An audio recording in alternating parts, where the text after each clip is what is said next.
Hey guys, welcome back. Today we're gonna review the Athearn Ready to Roll CF7. I know it's been a year since this model came out, but I finally got it. It finally got finished as far as it is good enough to be reviewed now.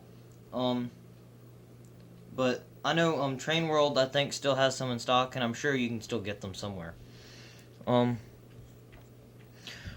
want to go over a few details of it and a few things that I find wrong with it. First, number one is the camera. The camera is not picking up the locomotive properly. The color you see on the camera here is not the actual color of the model. With the light on you can see the blue, and that's still too dark. The blue is not actually that dark.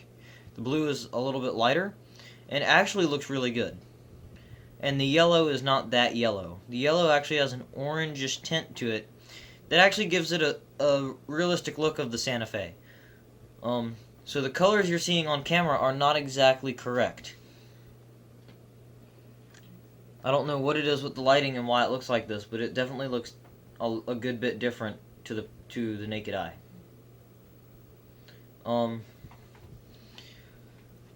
So first I just want to go over, you can see the detail's pretty good. I mean, you can probably read this. I'm looking at the camera, and I can read it completely. It says gear ratio 62:15, Los Angeles, F.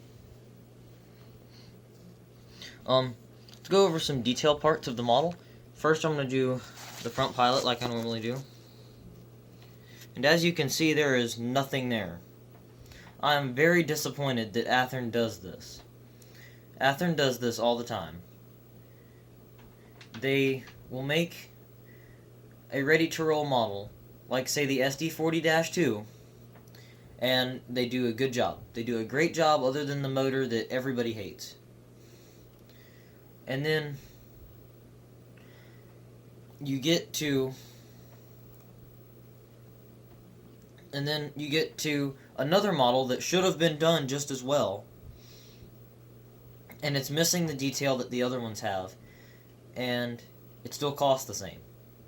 So, you know, that upsets me a little bit that they would do that with this model. But still a good model, and I will be adding those detail parts later. Second, we have really crisp printing. I mean, I think I already said that, but you can see right here in front of my screwdriver there's a mark. That mark has been there since I bought the locomotive. I don't know what it came from. So something happened to at least this portion of the cab, because there is a scratch in the paint right here. But there is apparently a scratch right here. But other than that, they did a very good job on the louvers. I really like them. Also, if you can see right back here, they did a great job on these vents. I've always liked how Athearn does their vents. I think they do a great job on them. So, you know, keep doing what you're doing with as far as the vents go. So I'm going to come down the side of the model a little bit more.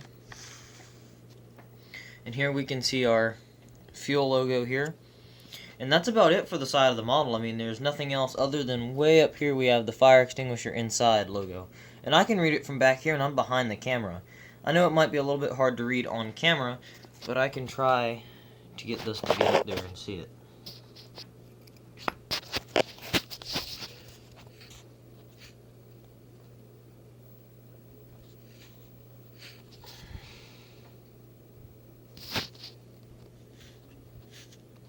Been having some focus issues. I seem to have this all the time. I think it's just because I have such a problem holding the dang camera still.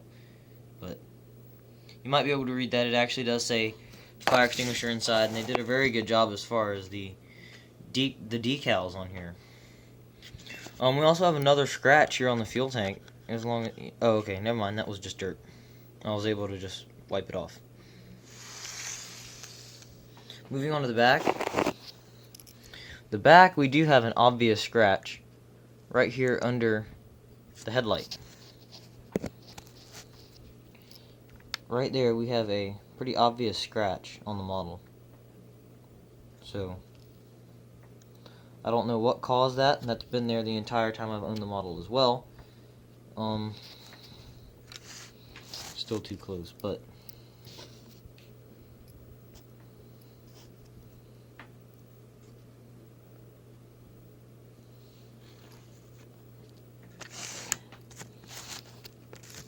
you should be able to see that that is a pretty obvious scratch right there on the back of the model. We do have a very nicely done number on the back. So Athearn is definitely not slacking on their decals, but they seem to be slacking on a few other things, at least for this model. Here we have our brake lever opening, the hole in the model, which is not being picked up very well because of all the yellow. But it is very thick with paint. It is very, very thick and does not look right because of how much paint is in there.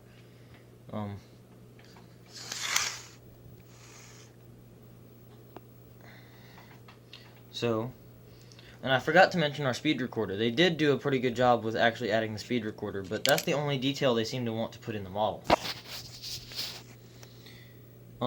Up top, we have our single chime horns. We have 2 single chime horns that were taken off the original F7s. And then we also have our can-type antenna that was added. Towards the back, you can see at this sand filler hatch, we have another thick paint spot around it. I don't know how well you can see this on camera, but in real life, there is a thick coating of paint right here. Towards the middle, we have really, really nice looking fans. They're really nicely done. I think they're actually metal. They're a light metal that's really shiny and it looks really good. We also have our exhaust vents, and I forgot to say our rivets here are standing up and are very nice.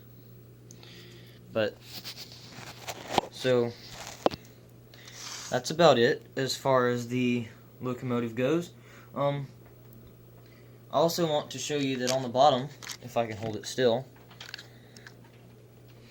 you can see that our chassis has the letters F and the number 7. That's because it's a actual F7 chassis. And then up towards the front, you can see the bend in the chassis here in the front, where it is circular so that it will fit the cowl cab of the F7.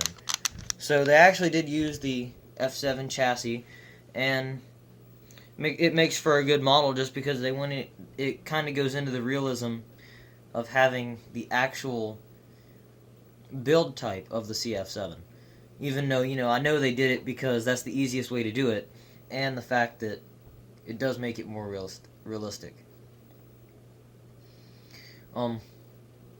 So I'm gonna go ahead and shut off the light so that we can look at the lights on the F7, which everybody probably already knows that we have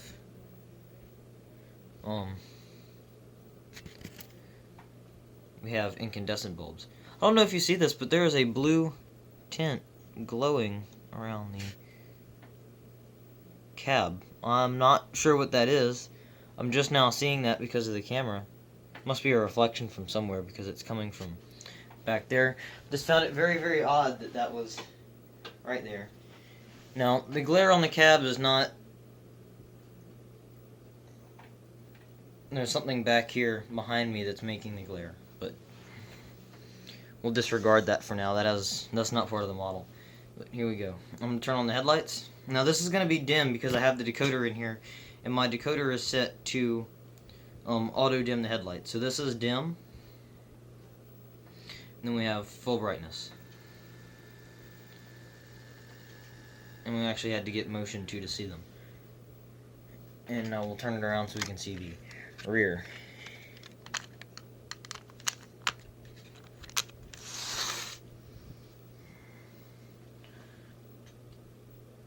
That's dim, and that's full brightness. So, has some really nice looking headlights. Oh, and I forgot to mention that you may have noticed that it has KD couplers. That is not Athearn. Athearn, of course, put their cheap McHenry couplers on it. I went ahead and added the KDs already because I was actually using it this morning to switch my yard. And in my layout update, I will show you what I've done with the yard. And I was just testing it out and making sure the decoder was working. And I broke one of the couplers from switching cars, so I just went ahead and threw the KDs on it. But I'm just gonna go ahead and give it an actual run because, I mean, I've already showed you how it runs, but I'm gonna be quiet this time. So I'm gonna let it come by as slow as I could get it to go, which is 1 speed step.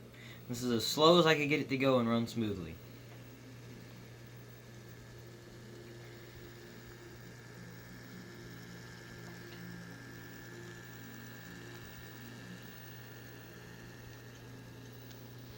Now I did notice that it's a little bit loud in reverse. It's fairly quiet going forward, and it actually isn't bad. But going in reverse, it's got a little bit more noise to reverse.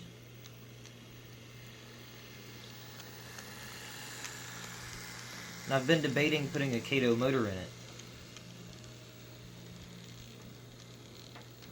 But I'm going to let it go back and pick up some cars and we'll see it pull, and then I'm actually going to go do a weight test. But you're about to see that it can pull a pretty good bit, because it's about to pull this train that I have, which is not small.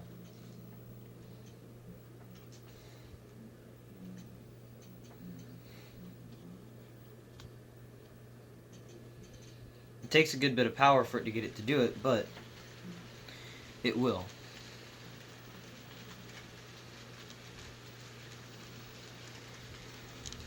But it's pulling it with no signs of struggle. And I haven't tested it up any grades, but I said, I mean, it's pulling the load without any struggle, which I'm a little surprised over. I mean, I didn't expect such a small, light model to be able to pull as much as it is, but it seems to do it with no issues at all.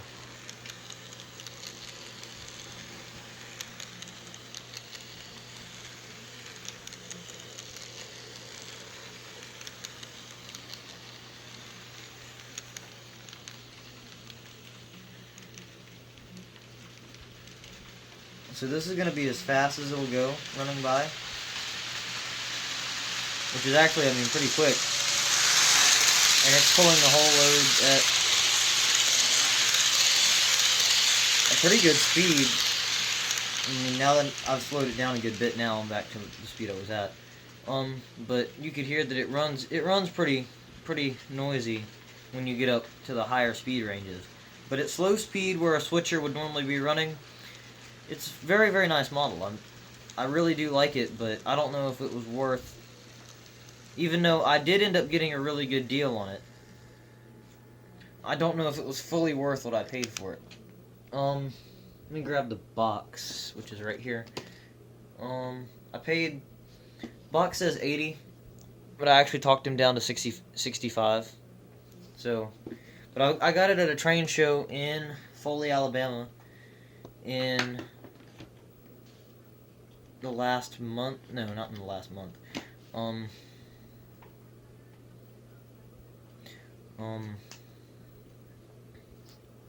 Man, I got it last time I went to the Foley train show, which I think would have been February or so.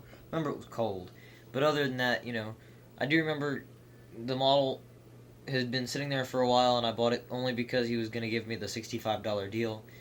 And I've been looking for the model and kind of wanted it anyway, and I thought it was pretty cool that I could get the road number that I wanted too. So I'm going to go ahead and pause the video, and then when we come back, I'll be weighing it. Alright, so here's how much it weighs in pounds. We have 0.644 pounds and 291 grams. Not sure exactly what the NMRA standards are for this locomotive, and I mean, what would you determine the CF7 as? Because I mean, it's mostly determined as a road switcher, but Santa Fe used them for a little bit more than that, and they were geared for road use. They were not slow by any means, not like a SW1 would be.